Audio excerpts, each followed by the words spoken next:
সাংঘাতিক ষড়যন্ত্ৰ আৰম্ভ হৈছে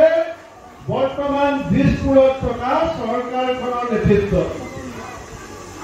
আৰু হিমন্ত বিশ্ব শৰ্মা ডাঙৰীয়াই বিজেপি আৰএছএছৰে মিলি বিটিআৰৰ শান্তি শৃংখলা ভংগ কৰিবৰ কাৰণে যিটো ষড়যন্ত্ৰ আৰম্ভ কৰিছে সেই ষড়যন্ত্ৰৰ সন্মুখত এতিয়া ইউপিপিএলৰ প্ৰমোদ বড়ো ডাঙৰীয়া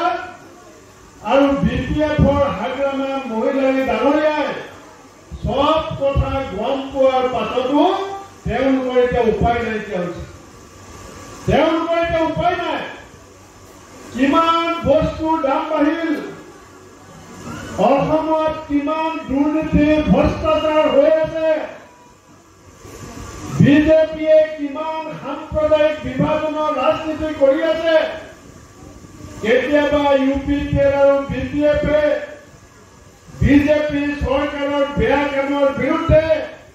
কৰবাত এটা শব্দ কৈ পেলাই প্ৰতিবাদ কৰা আপোনালোকে দেখিছেনে কোনেও দেখা নাই ইয়াৰ কাৰণটো কি কাৰণ হিমন্ত বিশ্ব শৰ্মা বিজেপিৰ বিৰুদ্ধে